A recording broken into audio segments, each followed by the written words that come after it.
Hi, I'm Tim. Join me in this video as we go from this to this. Let's get to it.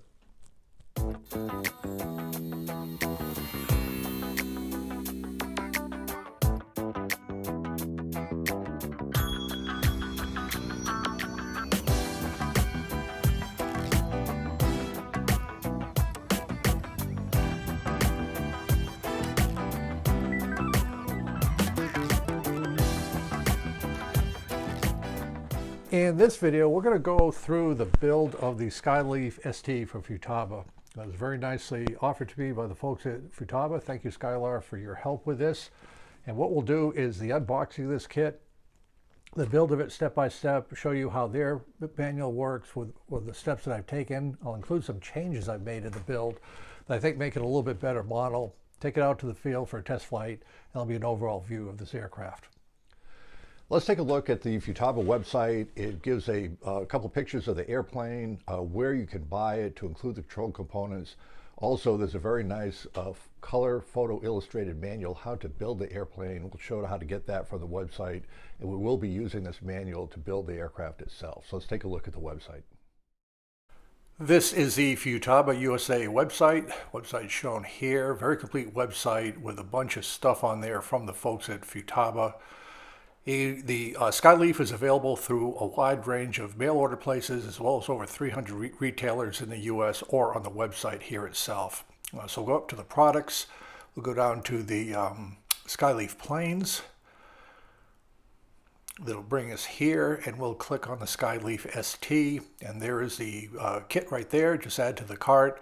A very good list of the dimensions, length, width, so far, and what the kit comes with and what is needed to complete. Where I use the PSC-1 power and control supply kit. More details on that later on in the video. They work fine. Here are some more detailed pictures of that on the website. You click here, you go to the SkyLeaf instruction manual, very complete illustrated construction manual you can download and look at. And here it is, step by step, how to build an airplane in the video. I'll take you through this. There'll be a few changes I make from this I think will make it a little bit easier to build. But overall, a great way to start with the build of this airplane. Nothing special to worry about at all. So as we saw on the website, there's two things you can purchase. You can purchase the airplane itself and the PSC-1 power pack, and that's what I will be using on this one. We'll talk about that a little bit, just how to hook it up, how to link it, bind it, and get everything up and working. And so that's that right here. So what I will be using this is the Futaba T6K 8-channel transmitter. These are the 3 servos that come with it. This is the Futaba R3004SB 4-channel receiver. All these details are in the video description. You've got to supply your own battery. I'm using a Thunder Power 2-cell 325 battery, which should work well. So that is mine. And then the PSC-15 comes with it, as well as the Futaba PSM 2305 motor right here. Also, the prop comes with the kit itself. I've just put that on the motor. So what I'd like to do now is talk a little bit about how to set this up. Of course, the Futaba radios, like any radio you should get today, is a 2.4 gigahertz radio. That means it's a spread spectrum technique that you can fly without checking with other frequencies. It's a wonderful thing. Everybody's using it. The important thing to keep in mind is the different manufacturers use different technologies to get that spread spectrum technique. It could be a spread spectrum, it could be a frequency hopping. It gets very technical very quickly to get the ability to do the radios, and what makes it complicated and differentiates from various manufacturers. Futaba may want to add telemetry to the signal, which is a good thing for modelers, but what it means is it's not necessarily compatible with other manufacturers. And so what you have to do is pay attention to the instructions of Futaba. If you have a different receiver or a different combination, ESC, whatever, just do some research on the internet to see if that's going to be compatible or not. But what will happen on this one, because we have the electronics from Futaba, both the transmitter and the flight pack electronics, everything should work well, which is the case. So let's go a little bit on the setup here and we'll demonstrate it. So the servos are absolutely normal. There's nothing unusual about the servos. But to get this set up, there are 3 things you need to be aware of for instruction purposes: the receiver, the electronic speed control, and then the transmitter itself. Now, what happens on this for the PSC-15 electronic speed control, there is a little Futaba instruction manual that comes here, which has some good information on throttle calibration and how to actually use the ESC. This is to get everything set up. So you will have this. For the receiver itself, it does not come with any instructions. But I did a search and I have these instructions right here. There will be a link to download these in the video description. And it gives some pretty good information. For example, the receiver power supply can be connected to any port. Good to know that. The little light, the LED here, and the various buses for telemetry. It also gives information on how to connect them. I'll cover that in more detail. The antenna installation, because there are 2 antennas that need to be at a 90-degree angle on the installation, and so that is listed here. LED indications, and also the most important thing, how to link it to the transmitter. Now, they use the terms link to the transmitter. Most other people use bonding, where you have the transmitter and the receiver have an electronic handshake. There's a few tricks on this. Because of the small size of this, you do not have a link or a bind button to start the binding linking process. It happens automatically, and I'll go over how to do that. The other thing you'll need for this transmitter is just a standard transmitter these days with a computer memory. It comes with this very comprehensive instruction manual, and this will show you how to get into the link mode. So what I want to do before we turn everything on here, I want to show you how to get into the link mode. We turn it on, and what happens, these are the buttons to scroll around back and forth. So we take this one, we just press and hold it down, and that gets us into this menu right here with model select, and this is in the instruction manual. With this one, we push this button down once, and we go back with this. There's model select, and we go down here to the link portion. I'm not going to do it, but we press that. That'll put it into the link where it's looking for the receiver to be powered on, and that will start the link or the bonding process. One other thing I want to point out, and I will put this in the description, is which one of these ports do we put in for the servos and the electronic speed control. I had to kind of experiment, but what will happen is port number 1 is aileron, port number 2 is elevator, port number 3 is the electronic speed control, the throttle, and port number 4 is the rudder. The other thing is you'll need a microscope to read it, but this is the plus, negative, and S or signal ports to go in. All you need to know is the black or brown wire is on top of the receiver, and that's the correct orientation to have everything work. So if you plug that into the appropriate ports, the ESC right here is just a standard ESC. Plug into the engine, and remember on this it has, as I mentioned before, a throttle calibration, and using the ESC you'll have to do that to get the ESC to talk to the motor. You should be okay. One final technique, when you connect this you have no way of knowing which wire goes which because they're all black. Usually they have some sort of color. If you connect this and the prop goes in the wrong direction, you simply swap out any wire. Say connect this one to this one, any one, you just swap them out. That will reverse the rotation of the motor, and you'll be okay for that. So let's go ahead and hook it up, and we'll see how it works. The way Futaba wants to do it, you turn on the transmitter first, and then we connect the battery to the ESC. You can see that we have a steady light here. It does all the electronic handshakes, and there's the elevator, aileron, rudder, and then I'm going to hold this and just give a little bit of throttle so you can see that does in fact work. And so there's the throttle right there. So let me unplug that to be safe. So that's the electronics. The electronics with the battery weigh 4 ounces, so it's a lightweight electronic system. I don't know how much the plane weighs because I haven't built it yet, but I always recommend getting the electronics hooked up, working, and that way when you build, everything's all set to go. And it should be a pretty quick build looking at the manual, but we'll get going on the model next. So I've taken everything out of the box. It's just a very basic model, a nice fuselage with a paint scheme on here, the wings. These are the wheel pants, tail surfaces. Again, no surprises on the construction. I think it'll go together pretty well. There is some carbon rods here, kind of unusual piece of wood. Will be a spar for the wing here. And they even included some landing gear, this carbon fiber landing gear post. So we'll get going on that construction, and we'll take you step by step through that, and then the test flights. So let's start with step 1 on the instructions. We'll look at some of the components. This is a stabilizer and elevator. Note, all the control surfaces, ailerons, rudder, elevator, are pre-hinged. You don't have to do that. The model is painted. There is a different paint scheme for the top and the bottom. That will help you on the orientation with the instructions. That's where the spar goes on the wing. The model is built upside down. This is the top surface of the model. Here you can see the fin and rudder. Large control surfaces that'll help you with aerobatic flight.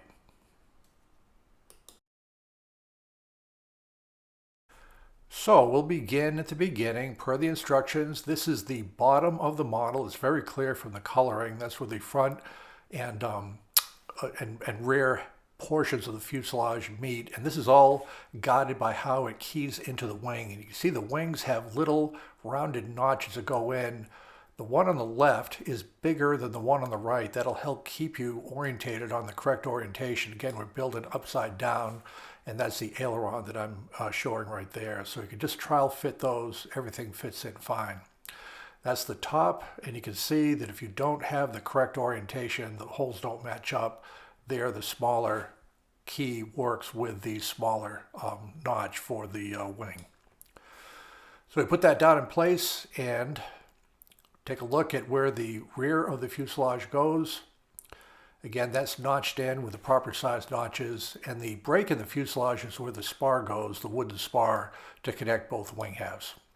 Notice the holes in the fuselage. That is where servos and various control surfaces as well as notches go as we build out the fuselage. So now the wing halves have been glued in. I use 5-minute epoxy just for a little bit more strength on the model, and you can see there's clearance for the ailerons at the side of the fuselage. All this is engineered in. This is a top view of the model. We'll continue building, and the next step is to put in the wood spar that fits into this slot that's all pre-cut for you on the model. You might have to trim a little bit on the foam, but mine fit in very nicely. And again, I use 5-minute epoxy to glue this in place. This is the underside again of the fuselage with the spar glued in place. It's an important thing to glue in. The wing has no dihedral, it's flat, so it's really pretty easy to do that. Again, this is the bottom of the airplane. You can see how the ailerons work properly. There's the gap between the fuselage. It's all pre-cut with the foam. This is the top view, and you can just see it's much like the bottom view. Everything is flat at this point.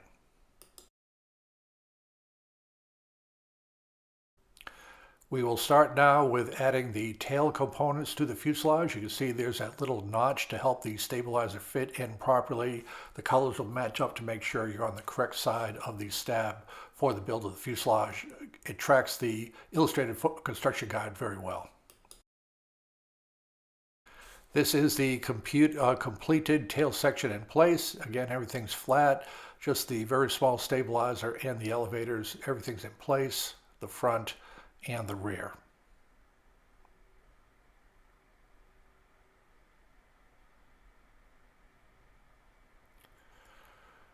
And now we are starting to put in the first servo.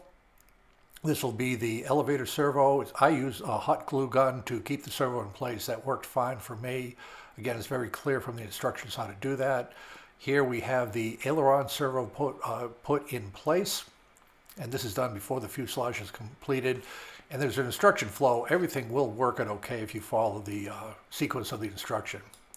The bottom section of the fuselage is in place. You can see there's cutout clearances for the aileron servo as well as the elevator servo, and then it just goes straight to the back of the airplane. Be sure to keep all the control cords to one side so they can plug into the receiver and electronic speed control at later stages of construction.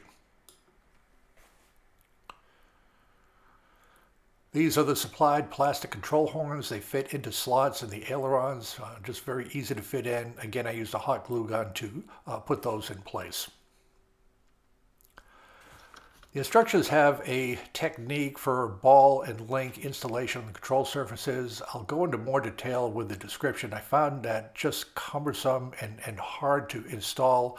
I've got a much easier installation for the control linkages. You can see here 2 pieces of music wire with a Z-bend in each end. They overlap. You put heat shrink tubing on the overlap, shrink the heat shrink tubing, and you have a very effective and easy installation to connect, in this case, the aileron servo with the ailerons. There's the overlap, and you can put a little bit of glue on there to make sure everything stays in place. And that's what I use throughout the model. Here is the model getting a little bit further towards completion. We can see the servo in place. Again, we're going to link the wires, and that'll go back to the rudder at the rear of the airplane. These are the all-important guides for the control linkages so they don't flex. Very easy to put into pre-installed holes, and you can see that they hold the wire right there. It's just very easy. Make sure you put those in place on the wire before you connect everything up. And again, I use hot glue gun to install those on the side of the fuselage. Here's a completed underside of the fuselage with the elevator servo in place, again with the overlap technique with the heat shrink tubing to the control horn. Ailerons are shown there, and there's the movement of the elevator. And again, these are the control throws I used on my initial flights. You can certainly use more control throw flight as you get more comfortable with the aircraft. Here is the finished airplane awaiting the mount of the engine. All the servos are in place along with the electronics. This is the nose of the aircraft awaiting the installation of the mount. The mount is supplied, very easy to use. You just screw in the motor as shown. The numbers on the cords of the connectors keep the motor rotating in the right direction. Next step is a landing gear. You'll have to type in a link. It's actually a landing gear series of kits. It's not hard at all to put in. You just have to kind of look at the instructions and what happens. I'll walk you through it here. You have the wheel. This is a connecting system to the landing gear itself. It's very strong landing gear. You can see it here. The wheel pants are from the foam. They're decorative as much as anything else, but you can see how they go together. You'll glue them. I use hot glue for that. And they mount onto the mounting arms of the landing gear as shown. You'll also have to install and glue the landing gear to the fuselage. You just put it through the cutout there, the plastic on either side. The plastic goes in. I used epoxy to reinforce it. It's plenty strong enough for a model of this weight, about 9 ounces, and it's very functional, so you have a standing landing gear. And here's a view of the completed landing gear. You see the wheel pins and wheels. The mounting arms are all in place.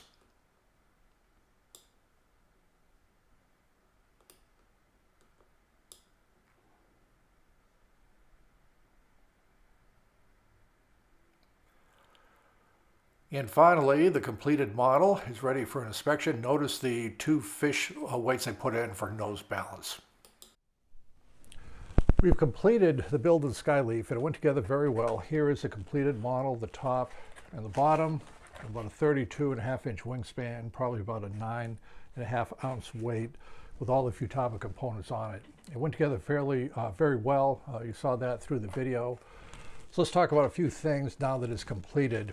The manual uses CA glue and accelerator. You can certainly use that. I tended to use a little bit more 5-minute epoxy for some of the major joints on that. I just like working with a 5-minute epoxy with the gap filling capabilities, but it's your choice on how you want to do that.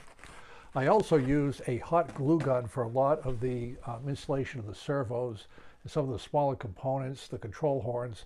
I think the hot glue gun works well with a foam model like this. One thing that is not in the instructions, and I've written to Futaba about this, is there is no center of gravity listed on the instructions. There's no plans, just instructions. So I computed my own center of gravity, approximately 20 to 25% of the way back. This spar is a very good location for it, even though there's a slight taper for the wing. And when you take the battery that I'm going to put right here in the front, I added 2 lead fishing weights here. Those are held in by epoxy. I kind of cut a little bit of a hole into the side piece. When we hold the model here, it does in fact balance out okay. So I'm not saying you have to add nose weight to your model, but the way this thing came out, the battery as far forward as possible, I had to add a little bit of nose weight. Now, if you were to build a second one, some of these servos could be located a little bit further forward. Underneath, I have the components laid out here, but they weigh practically nothing. So just, you've got to do the center of gravity. One of the things that's kind of interesting on this model, you'll notice the unusual control horn they have for the ailerons where they kind of angle forward here. The reason they have that is for differential control. You'll have less down elevator than up, just mechanically. That way, that's the way it works out. That will reduce any chance of adverse yaw a lot. So that's what they did there. And other than that, the one other thing I wanted to point out that is a difference in the instructions, and you saw this on the build, is they have some fairly small, a little bit complicated connectors to the control rods. So this is the control arm right here. The idea is this post goes through here. You have the screw that goes in top, the control wire goes through here, but it has to be kept in place by this bottom washer, and I just couldn't get those to work. They're very small. I don't know how to get that to work, so I did not use these connectors with control rods. What I did is a technique that I think is a heck of a lot easier, and you can see pretty clearly on the ailerons here. You take a piece of music wire about this long, another one about this long, and you put in a Z-bend for the control arms right here. The 2 wires overlap this distance, and you just put some heat shrink tubing over the overlap, shrink the tubing, add a little dab of epoxy, and that way it's all set up, and it's just a very easy positive control to do.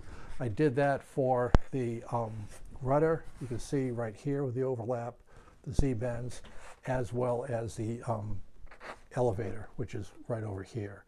So I think that works out fine. And I kept the little standard guides here to keep the wire from flexing.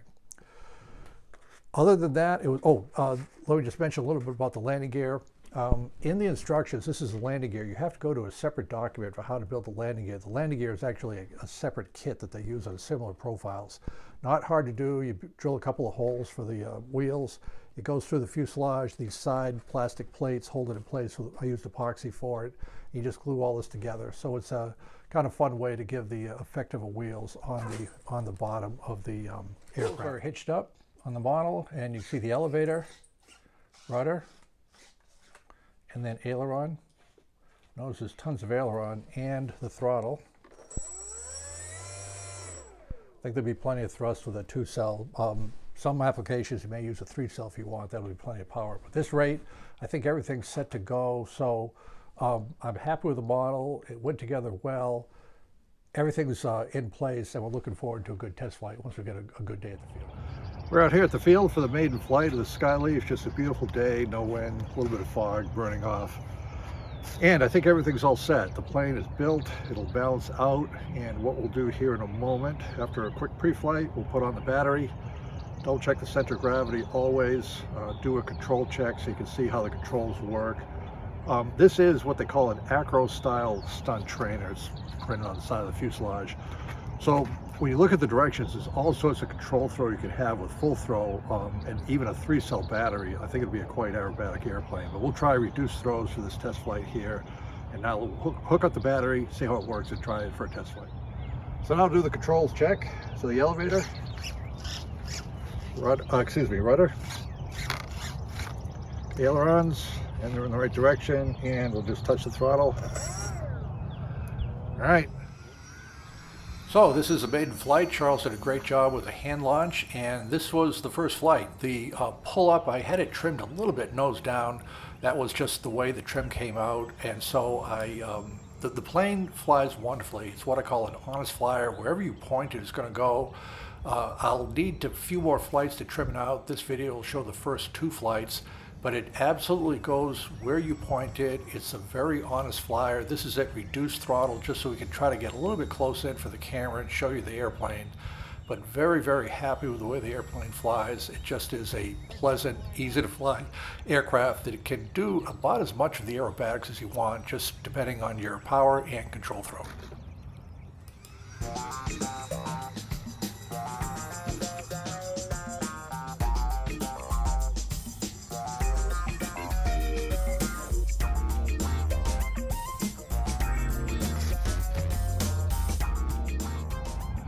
Okay, we just finished the two first flights, the two maiden flights you saw, and I couldn't be any happier with the airplane. It is absolutely a wonderful flyer, responsive. You can see the control throws were fairly low, but it was just okay for what I'm doing on this one. Once it gets all trimmed out, it has potential to be a very fun acrobatic airplane. I do not pretend to be a full acrobatic pilot. I'd like to practice on this, and this one I just think is a great start for that. Remember, as always, when you're practicing aerobatic flight, do consider the computer flight simulators. I use Real Flight. There's several ones out there. They help a lot with just the practice of fundamentals. But I think this is a fun, little, affordable aircraft that looks like it's just going to be a lot of fun to fly, and I recommend it. So good luck with you, and we'll see you in future videos.